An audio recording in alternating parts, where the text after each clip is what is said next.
Olá, sejam muito bem-vindos ao Semana Legislativa, o jornal com o resumo do que foi notícia nesta semana na Câmara Municipal e em São José dos Campos. Vamos ver os destaques da edição de hoje? Balanço da sessão. Vereadores debateram temas de interesse público na 22ª sessão do ano. 100 dias de governo. Vereadores fazem avaliação dos 100 dias de governo do prefeito Anderson Farias. Atividades culturais em São José. Fundação Cultural Cassiano Ricardo oferece 150 oficinas gratuitas para a população. O Semana Legislativa está no ar.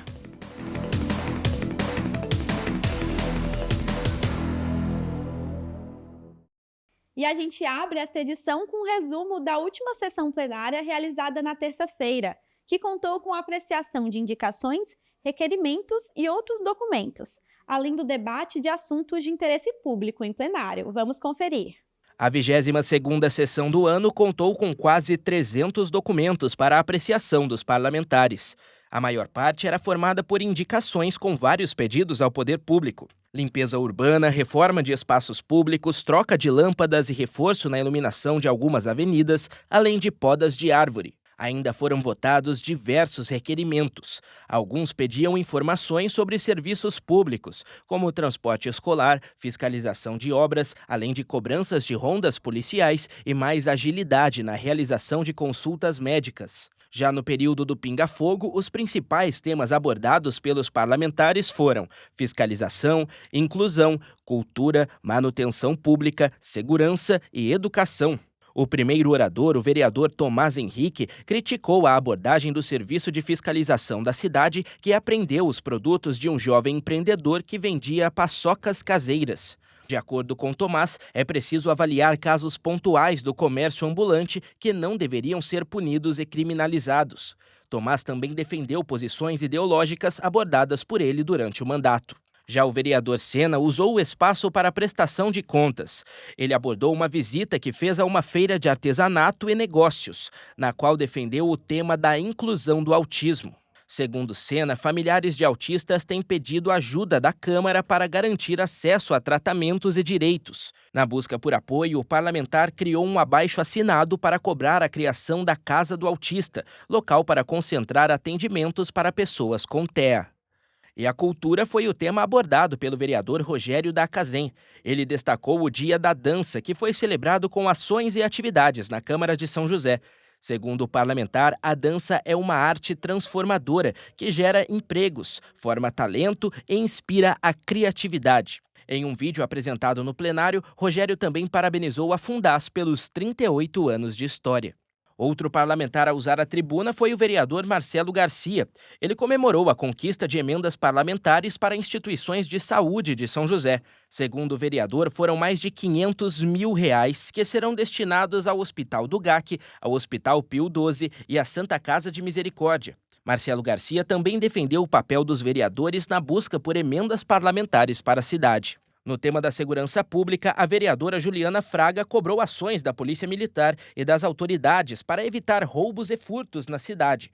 De acordo com Juliana, foram protocolados ofícios para ampliar as rondas policiais.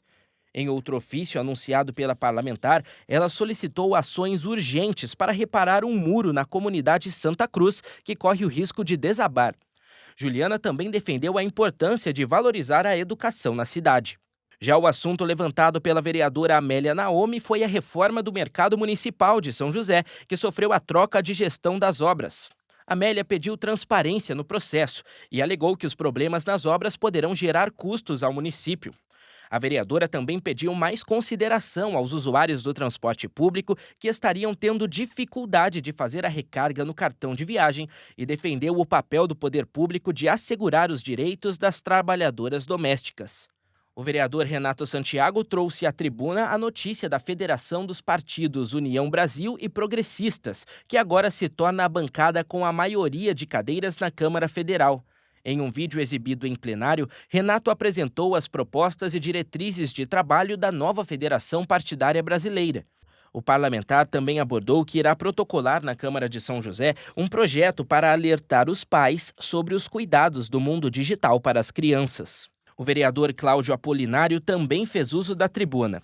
Ele aproveitou o espaço para apresentar a prestação de contas dos 100 dias de governo do prefeito Anderson Farias. Apolinário apresentou diversas áreas que tiveram investimentos e melhorias, com destaque para a saúde, com a construção da nova maternidade, educação, com a criação de vagas em creches, segurança pública, com a ampliação do programa São José Unida e habitação, a partir da criação de uma nova secretaria na área.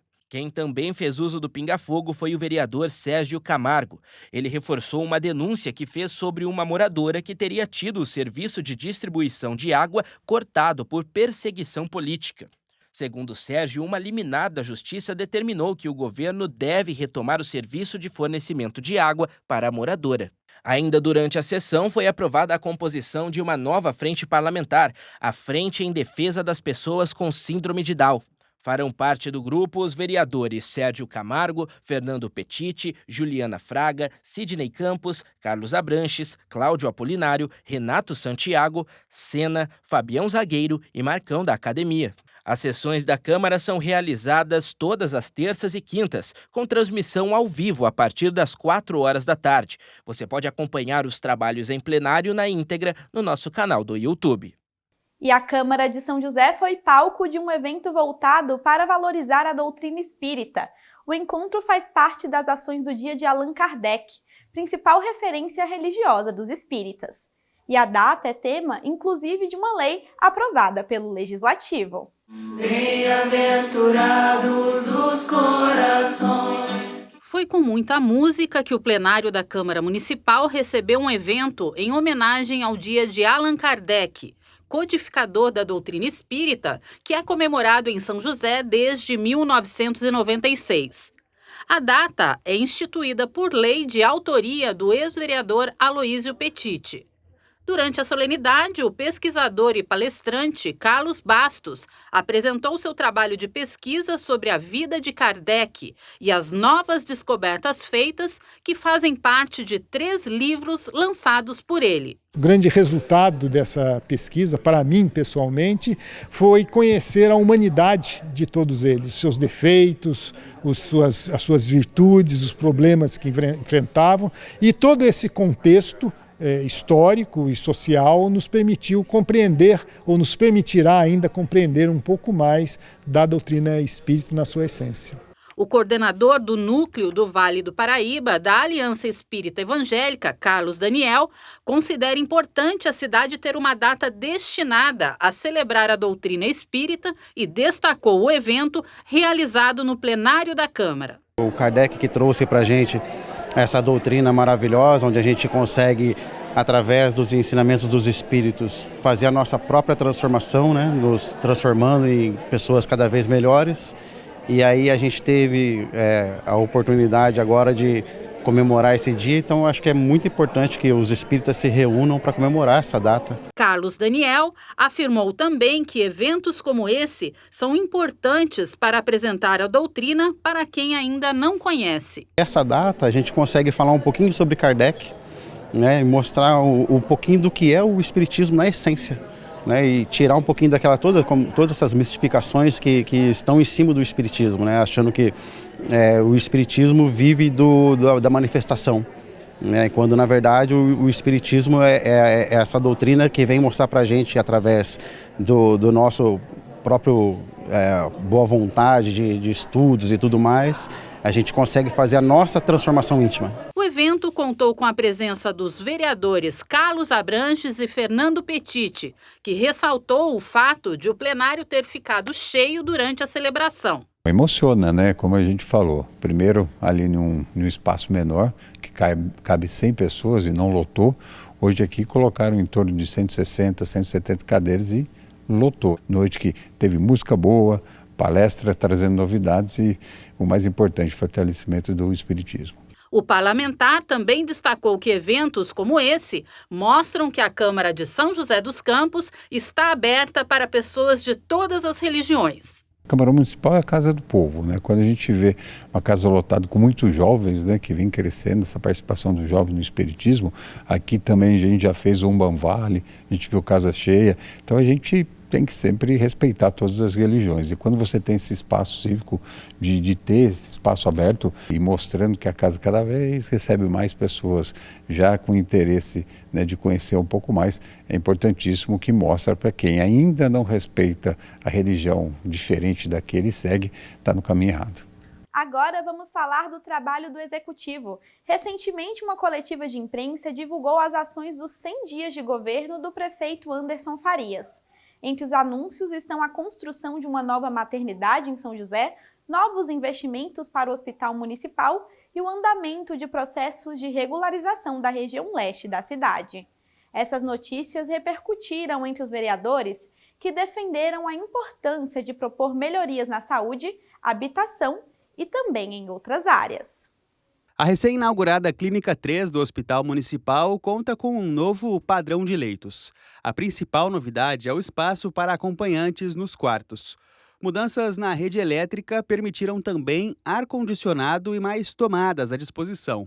Medidas que oferecem mais conforto e segurança aos pacientes. Conceitos de condicionamento do ar, conceitos de ampliação dos quartos para poder trazer mais conforto, além de toda uma reestruturação, né, da parte elétrica, da parte hidráulica, da parte, enfim, de gases. Foi uma oportunidade muito grande que a gente tem, e tudo isso a gente está repaginando para os dias atuais. As mudanças na unidade fazem parte de uma série de investimentos em saúde pública anunciada pela Prefeitura. Serão mais de 10 milhões de reais destinados à modernização de leitos e à reforma da recepção do Hospital Municipal. Um hospital desse, que tem aluno, tem residente, tem ensino, né, médico, tem pessoas fazendo trabalhos científicos, né? É um hospital que exige tecnologias atuais. Vai proporcionar não só conforto, né? Então a ideia é sempre ter o conforto, mas também proporcionar melhor atendimento para a população, no que diz respeito a melhores tecnologias para os nossos profissionais poderem usar delas e levar resultados diagnósticos mais bem feitos, mais rápidos, tratamentos mais adequados. Os investimentos no HM foram tema central dos primeiros 100 dias do novo governo do prefeito Anderson Farias. Ainda faz parte desse pacote na área da saúde a construção de uma nova maternidade. Segundo o secretário de Saúde, a estrutura vai contar com mais de 100 leitos de internação, além de UTIs materna e neonatal. São 150 leitos, além de toda a questão de atendimento obstétrico, ginecológico, pronto-socorro, e a fase 2 vai ser realmente o prédio do Hospital da Mulher. Nós vamos ter uma capacidade maior de leitos, espaços maiores de manobra, e o próprio Hospital Municipal vai ser diretamente impactado. Hoje toda a maternidade e todo o atendimento da mulher é concentrado no Hospital da Mulher, que deixará de fazer esse atendimento e vai poder ampliar a sua capacidade de leito, central de imagens, questão de UTI, centro cirúrgico, tudo isso vai ser impactado positivamente no nosso Hospital Municipal.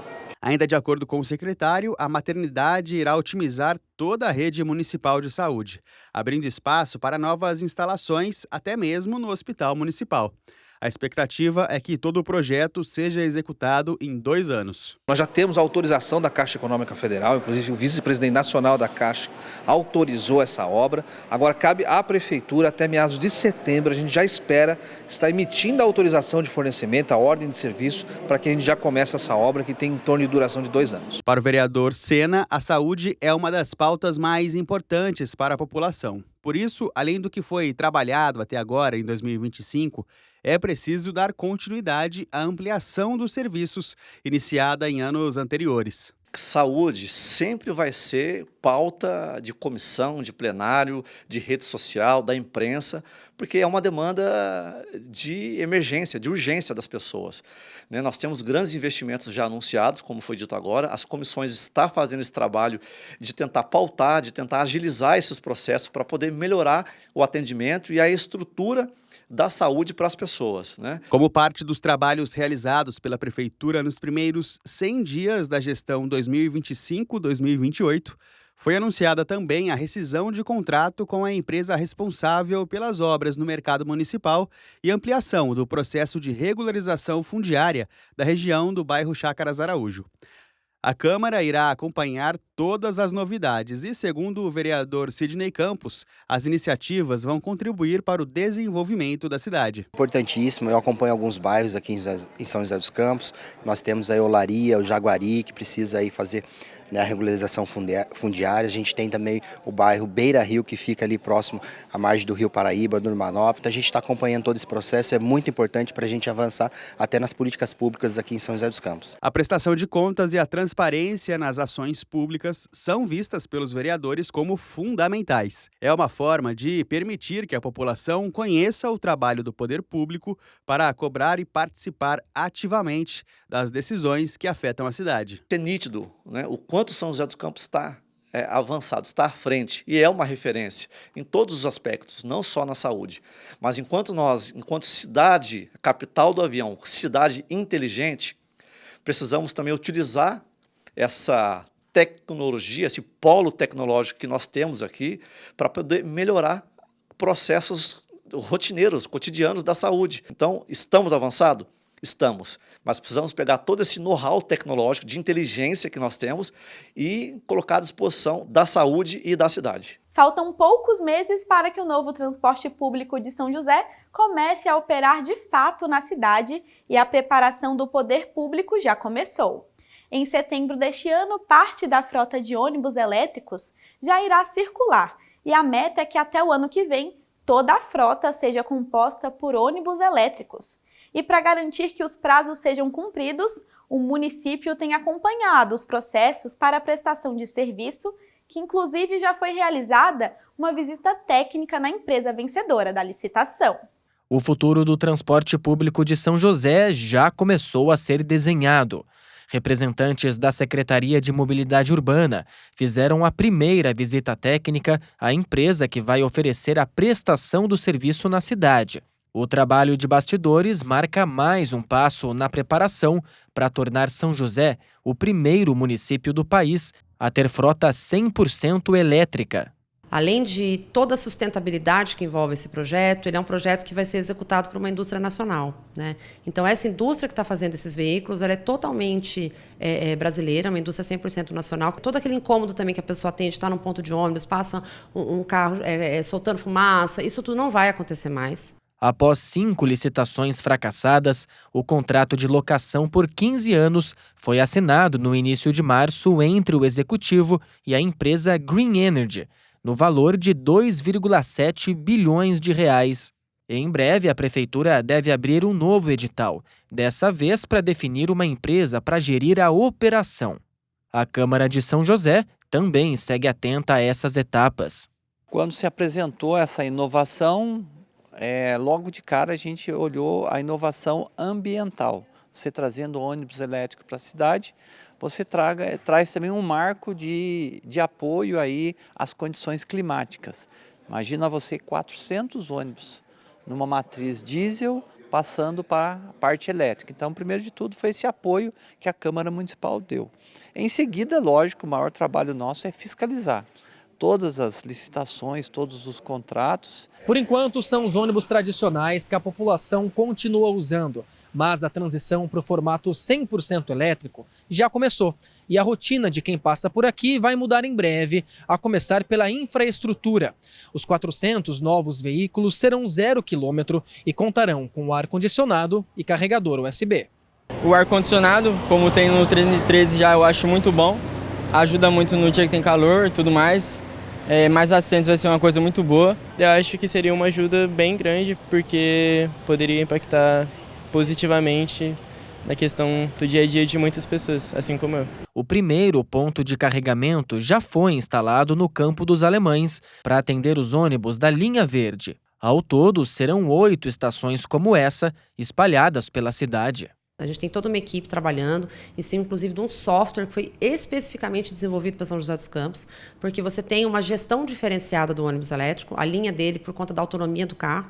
Então, a gente mapeou isso na cidade toda. Hoje, nós já temos 8 espaços que estão sendo provisionados para fazer essas estações, mas até o ano que vem, com certeza, a gente já vai ter 4 pátios de carregamento em pleno funcionamento, né? A expectativa é que os primeiros veículos elétricos comecem a circular em setembro deste ano. Já a operação completa, composta por 400 ônibus, deve ter início em setembro de 2026. Então a equipe toda técnica está toda voltada a isso, está refazendo sim as linhas, refazendo, ampliando, prevendo. E como a gente vai ter mais carro também, isso também vai trazer mais conforto para o passageiro. Então, assim, a gente aqui na Secretaria está muito confiante com o projeto, a gente acha que é um projeto extremamente acertado e alinhado aí com todas as questões ambientais e as preocupações aí que a gente tem que ter também com o meio ambiente. Mas além da parte técnica, também é preciso garantir que o sistema funcione bem na prática. E o Legislativo também acompanha essa etapa. Nos próximos dias, a Prefeitura deve colocar a licitação também das empresas que vão fazer a gestão dos funcionários, da parte financeira, que talvez seja uma startup, porque são 2 certames diferentes. O do ônibus e da operação. Então, está tudo andando dentro do cronograma e eu espero que o mais rápido possível esses ônibus venham ajudar no transporte público de São José dos Campos. E na expectativa do novo modelo, quem anda todo dia de transporte público espera que não demore até os novos ônibus começarem a circular. Ajuda bastante os moradores e a tecnologia veio para ajudar todo mundo. Então, acredito que a facilidade de você trazer isso e trazer novas linhas vai trazer um maior conforto para a população. Vamos fazer uma pausa rápida e na volta falamos sobre a situação dos trabalhadores da Vibras. Volto já!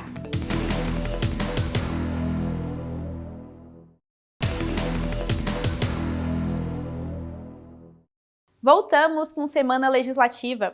Começamos esse bloco falando da situação dos trabalhadores da Vibras, que está longe de acabar. Ficou para maio uma nova assembleia para discutir o plano de recuperação judicial da empresa, referência na indústria bélica para o setor aeroespacial do país. Enquanto essa questão não se resolve, quem foi afetado pela situação da empresa relata dificuldades.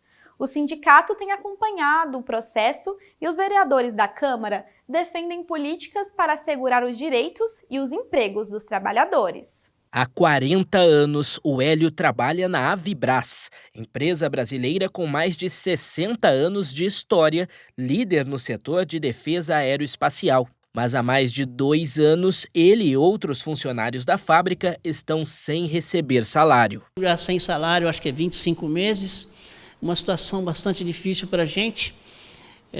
Não é fácil porque 3 anos na vida aí, com esses 2 anos e pouco, 3 anos parado, você para no tempo também, né? A realidade do Hélio é a mesma de quase 920 trabalhadores da Avibras que estão em greve desde setembro de 2022. A empresa tem uma dívida de aproximadamente R$1,5 bilhão de reais. Parte dos débitos vem de salários atrasados e rescisões dos funcionários em greve e também dos aproximadamente 500 colaboradores que já se desligaram da empresa.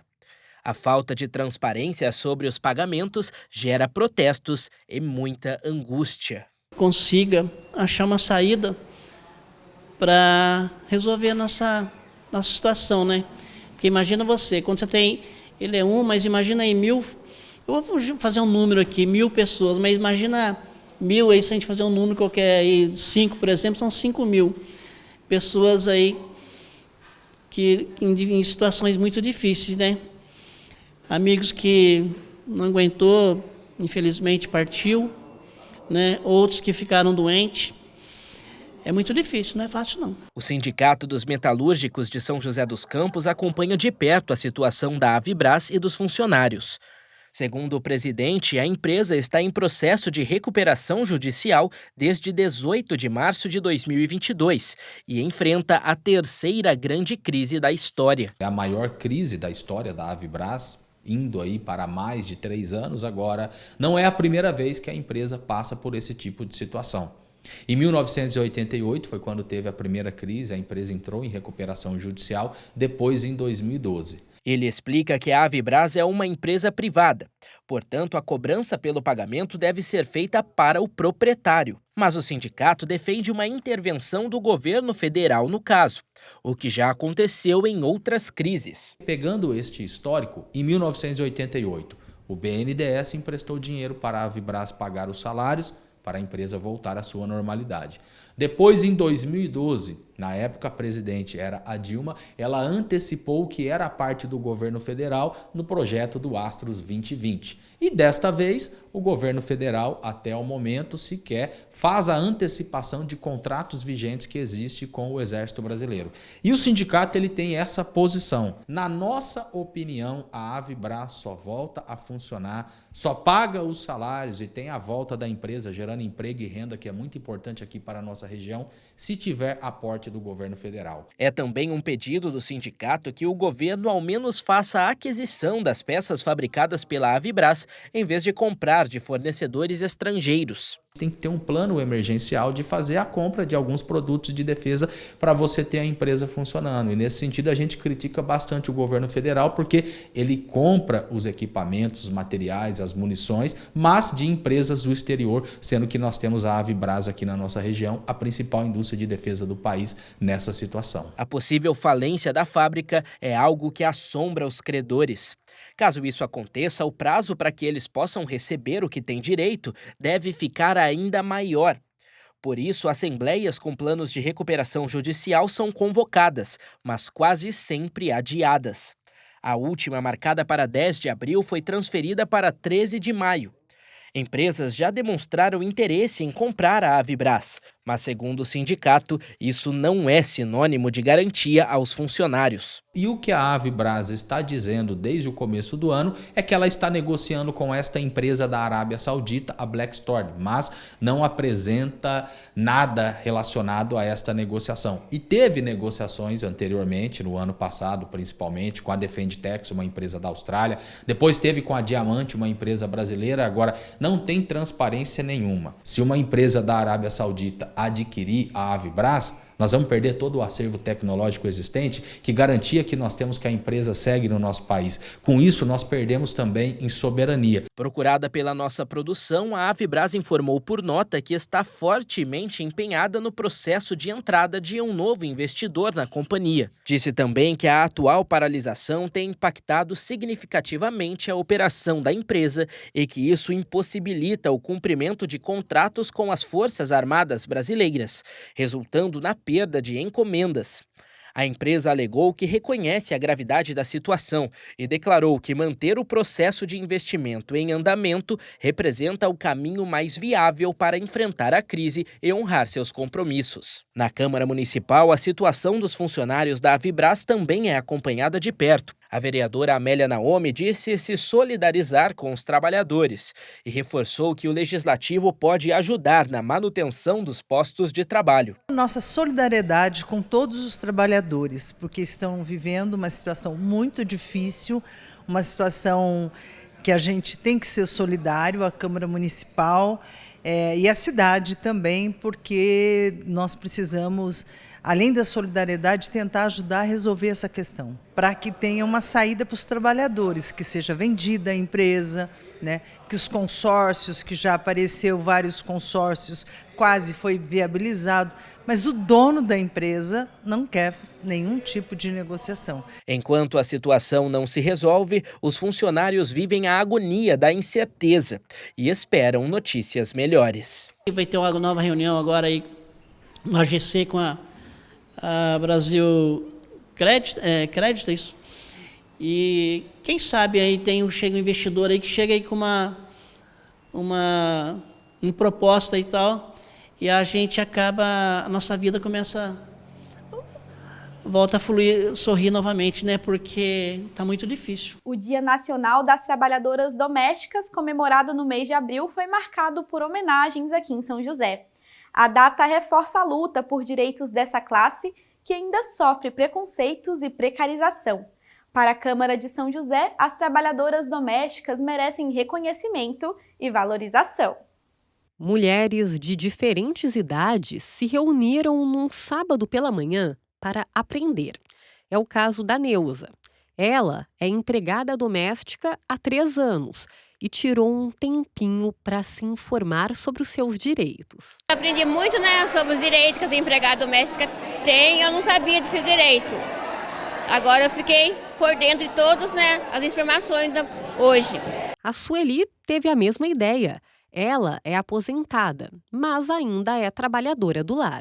Hoje eu faço 2 vezes por semana e faço trabalho de passadeira e cozinheira.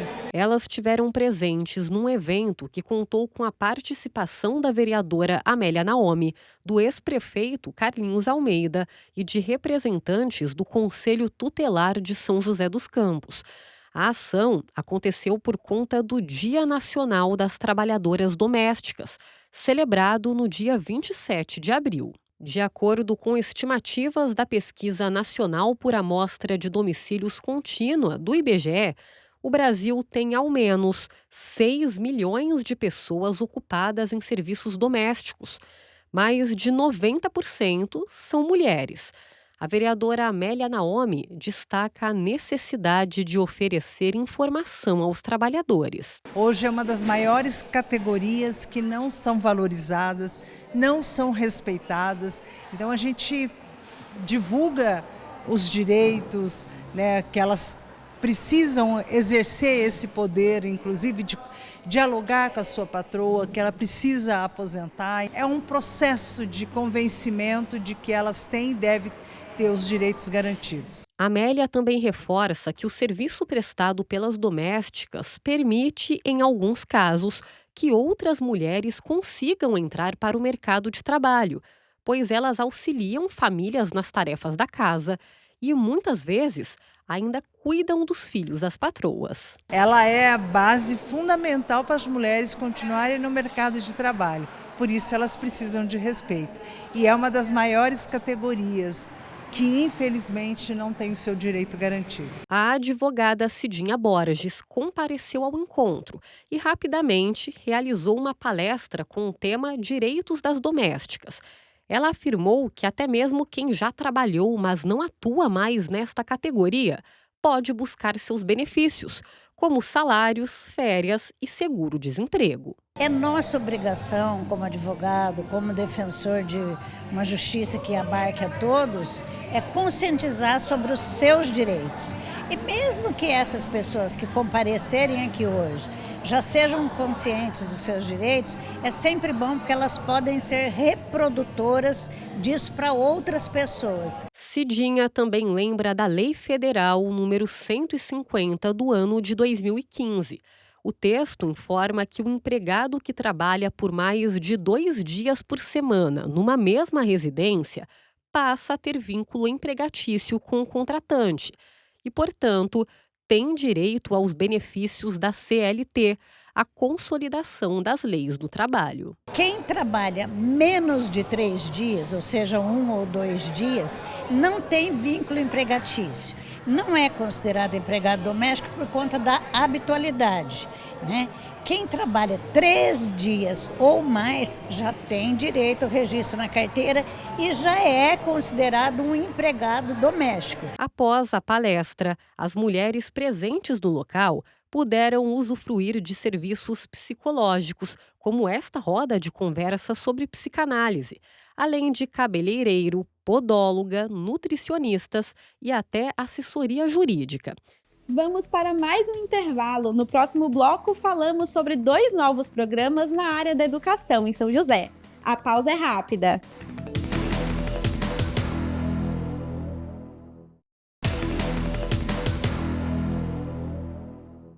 Estamos de volta com Semana Legislativa. O mês de abril também é dedicado aos escoteiros. Inclusive, tem uma lei aprovada na Câmara que transforma a comemoração em uma data oficial da cidade. Esse ano, o mês do escoteiro foi comemorado em exposições espalhadas pela cidade e teve até comemoração no plenário da Câmara. O escotismo é uma atividade reconhecida pela ONU e, no Brasil, são mais de 90 mil inscritos. Nessa exposição, num shopping na zona sul da cidade, as aventuras vividas por jovens exploradores estão à disposição de todos. Curiosos que querem aprender mais sobre o escotismo sempre passam por aqui. Barraca, lenha para fogueira, coisas que constroem um cenário lúdico de aprendizado. Para a Ana, isso tudo ainda é novidade. Escoteira há 6 meses, ela conta que vem aprendendo lições valiosas. Eu ando aprendendo muito sobre estar em uma sociedade, eu acho que isso é o mais importante. está me ajudando muito na parte social. Isso para mim sempre foi um problema e desde que eu entrei eu venho fazendo muitos amigos, eu ando saindo bastante, eu ando conhecendo várias pessoas. A Cíntia já tem mais experiência. Ela é uma escotista, uma adulta voluntária nesse trabalho. Mais do que fogueiras e acampamentos, ela afirma que essas atividades capacitam os jovens para a vida. Através desses jogos e brincadeiras é que a gente trabalha a progressão deles e o desenvolvimento com as áreas que ao longo da vida eles vão acabar se deparando, seja num campo profissional ou acadêmico, ou até mesmo enquanto civismo. São José reconhece a importância do escotismo. Abril é considerado o mês dos escoteiros, uma data para reforçar a cidadania, a prestação de serviço e, claro, a aventura. A comemoração também foi incluída nos eventos oficiais do município a partir de uma lei aprovada pela Câmara. Inclusive, em 23 de abril, data que se comemora o Dia do Escoteiro em muitos países, o plenário do Legislativo foi palco de uma celebração especial. Para o vereador Zé Luiz, oportunidade de destacar os impactos positivos dessa prática na sociedade. É importante o trabalho que eles fazem na nossa cidade, o que eles representam na comunidade e o ensinamento que eles trazem principalmente para os jovens. Por isso, a importância desse evento hoje. O protagonismo dado aos jovens começou com a escolha dos escoteiros como mestres de cerimônia. Eles comandaram o evento, chamaram convidados à mesa diretora e anunciaram os homenageados da noite. Todos discutiram a importância desse trabalho para a formação de uma sociedade mais justa e fraterna. A Yasmin tem 16 anos e se sente honrada em ser escoteira desde os 6. Testemunhar o reconhecimento do escotismo na Câmara a deixou ainda mais orgulhosa. A gente vê um trabalho que não para, é o tempo todo, é de noite, é final de semana, então é muito importante ver isso sendo reconhecido e é muito gratificante vendo irmãos escoteiros sendo homenageados. Para o diretor-presidente do grupo Escoteiros do Ar, a participação do poder público em uma celebração como essa reforça para os jovens a importância da formação cidadã e do respeito ao próximo. Isso é muito importante para nós, né? Esse reconhecimento por parte do poder público conosco é um grande incentivo e apoio para que a gente possa continuar com as nossas atividades e nossas unidades locais. Em meio a tanto orgulho e alegria, o evento reforçou o compromisso dos poderes legislativo e executivo com iniciativas que contribuem para o desenvolvimento social de crianças e adolescentes. Câmara Municipal, Poder Legislativo, os próprios vereadores, eles sempre na sua missão, no seu trabalho diário, eles precisam também preservar e apoiar entidades que tenham esse tipo de valores, como disciplina, respeito, cidadania e principalmente também amor à comunidade e ao próximo. Então a gente enxerga isso na vida dos escoteiros, quando eles fazem as suas formações e também nas atividades que eles fazem no dia a dia. Então para nós é importantíssimo estar no dia de hoje celebrando esses valores, como eu falei, disciplina, respeito, cidadania e também amor ao próximo. Agora vamos falar de educação. São José dos Campos ganhou 2 novos programas na área, um para estimular a alfabetização e outro com foco no incentivo à leitura. A proposta é que os alunos do ensino fundamental tenham mais interesse pelas letras e, claro, desenvolvam habilidades fundamentais como compreensão de texto e fluência de leitura. Para a Câmara, educação deve ser encarada como prioridade do poder público. Entre livros coloridos e histórias que ganham vida, Heloísa, de 8 anos, descobriu um novo jeito de enxergar o mundo. Na sala de leitura, o hábito de ler deixou de ser apenas uma tarefa e virou aventura, descoberta e diversão. Porque a gente pode entrar no mundo da história e perceber diferente. Que a gente não entra no mundo dos jogos, a gente entra no mundo da história, onde a gente pode pensar em coisas boas, aprender rimas, aprender trava-língua, aprender matemática também, tem livro de matemática também. E a descoberta pelas letras tem sido uma realidade de muitos alunos em São José. Segundo a Prefeitura, 81% das crianças de 6 a 7 anos matriculadas na rede municipal de ensino já estão alfabetizadas, um dado crescente no município, já que em 2023 o índice era de 76%. Mesmo com um resultado positivo, a Câmara tem cobrado a adoção de políticas públicas para ampliar ainda mais o número de crianças alfabetizadas. Certamente uma criança alfabetizada, a gente fala criança, mas é criança, adolescente, ou de todas as idades, certamente a gente vai construir pessoas com maior poder de reflexão, poder argumentativo, o que favorece em todas as áreas da sociedade. Programas de incentivo à leitura e à alfabetização estão sendo estimulados na rede municipal de ensino aqui de São José. O foco é estimular ainda mais os alunos no primeiro ano de ensino. A gente percebe que as crianças têm avançado muito na leitura, né? Um dos indicadores da alfabetização é a leitura, e não só a escrita. Então, muitas crianças saíram do nível pré-leitor e estão chegando no nível de leitura iniciante e fluente. As ações têm como objetivo garantir a alfabetização na idade certa, ampliar o acesso aos livros, promover o gosto pela leitura e corrigir defasagens de aprendizagem. Entre as estratégias estão a formação de professores, novos materiais pedagógicos e o acompanhamento do progresso dos estudantes.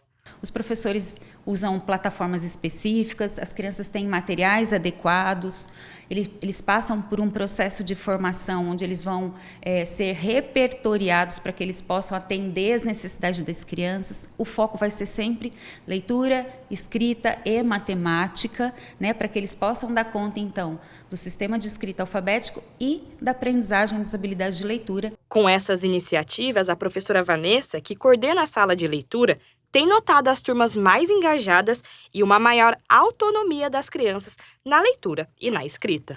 A gente percebe, sim, um grande interesse delas com os livros, né, os livros físicos, os gibis, os quadrinhos. Então, as crianças elas tendo esse acesso, a gente percebe essa evolução delas e também a gente percebe que assim, isso vai permanecendo durante o passar do tempo, né? E como a Câmara defende a educação como prioridade, o vereador Cláudio Apolinário, presidente da Comissão de Educação, acredita que o investimento na área é essencial, tanto na valorização dos professores, quanto na estrutura pedagógica do ensino. A alfabetização ela é fundamental para o desenvolvimento de qualquer país, né? Se nós investirmos na educação, certamente nós teremos um país melhor. Então eu acredito que alfabetizar desde adolescentes, jovens ou até pessoas de maior idade é fundamental para o desenvolvimento do nosso país. Com os livros nas mãos e a curiosidade no olhar, as crianças começam a construir o próprio caminho, mostrando que ler e escrever é o primeiro passo para entender o mundo.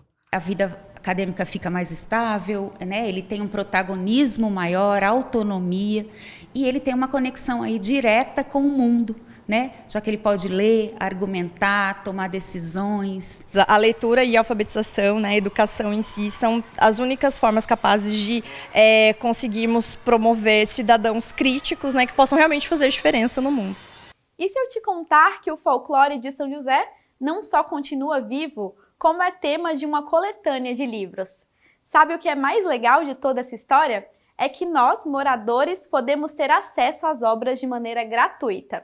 O livro mais recente contou com um evento de lançamento e mais de 250 exemplares já foram distribuídos. São histórias de receitas da região. Todo o acervo está disponível para a população e a gente te mostra agora como ter acesso a esses registros do folclore da nossa cidade. Para esses alunos do EJA, era a primeira visita ao Museu do Folclore, parte de uma atividade educativa que trouxe memórias do passado e das raízes joseenses. E fico conhecendo a origem, a vida de cada um dos amigos também, que faz parte na escola, né? É muito legal, eu gosto de estar no meio do povo, eu gosto de falar, eu gosto de participar de tudo. Reconheci aqui as coisas do museu, muito bom. Tem coisa muito passada ali que representa muito pra gente. E na visita, todos ganharam um livro, As Receitas que Contam Histórias. O volume lançado neste ano faz parte da coleção Cadernos de Folclore e comemora a 30ª edição da coletânea, que teve a primeira obra publicada em 1987. O tema escolhido para celebrar esse feito surgiu a partir da pesquisa de campo realizada com os moradores da cidade. Parte da riqueza culinária de São José vem de alimentos como banana, mandioca, abóbora, milho e o café. elementos tradicionais que fazem parte da memória afetiva de muitas famílias. Então a ideia foi fazer uma pesquisa dentro desse universo, né, de quais são essas pessoas, quais são essas histórias e quais são as receitas que foram apresentadas. E muito mais do que isso, o que essas receitas significam, tanto para os seus fazedores, quanto para as pessoas que daí vão ler essas receitas, né, esse material, e vão falar, nossa, eu me identifico com isso, com isso. E o folclore está vivo no dia a dia das pessoas. Ele se encontra nos costumes, crendices e histórias contadas. Tradições que passam de geração para geração. Por isso, transformá-las em livros é uma forma de perpetuar a cultura e garantir que ela seja eternizada. A gente consegue olhar com um olhar de importância para o que de fato vale, né? Que não são só, claro que sim, né, os monumentos, os espaços, o que se faz da cidade, né, mas o que se faz da cidade são as pessoas, né? Então, esse olhar para cada um a partir do que ele traz consigo na sua trajetória de vida é o que o museu valoriza, foca e leva adiante, né? Mas a coleção do Cadernos de Folclore vai muito além das receitas culinárias. Em 3 décadas de publicações, já foram abordados diversos aspectos da cultura popular. Tem livros sobre artesanato, música, as festas e crenças. Cada volume revela um pedaço da essência da cidade, documentando tradições que poderiam se perder com o tempo. Folclore fala de muitas coisas, né? Não fala só de culinária, artesanato, musicalidade. É um leque muito amplo e é interessante que nesses 30 volumes, cada um deles vem falar de um tema que às vezes se relaciona um pouco com outro livro, né? A gente pode encontrar correlações, mas cada livro é realmente um.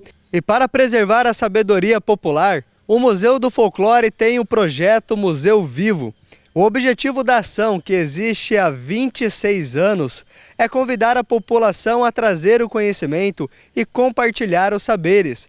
E, a partir disso, construir de forma coletiva o pertencimento e a valorização da cultura local e regional. E para quem ficou curioso, acessar toda essa riqueza cultural é fácil.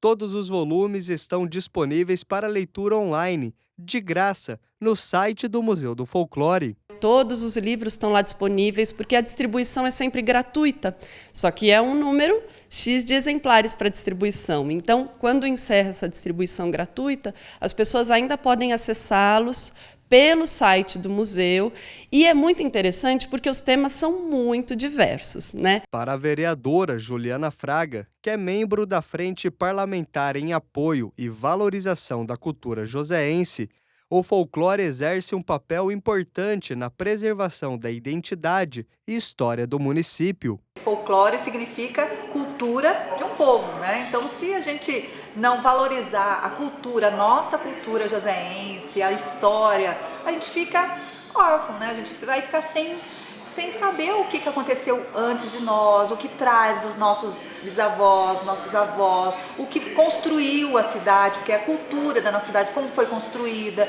e toda a história que a gente escuta aqui da nossa cidade. Então, o folclore, de modo geral, de um país, para uma cidade, é muito importante. Mas além dos cadernos, o Museu do Folclore também oferece várias atividades para quem deseja se aprofundar nesse universo cultural, que envolve desde biblioteca até exposições.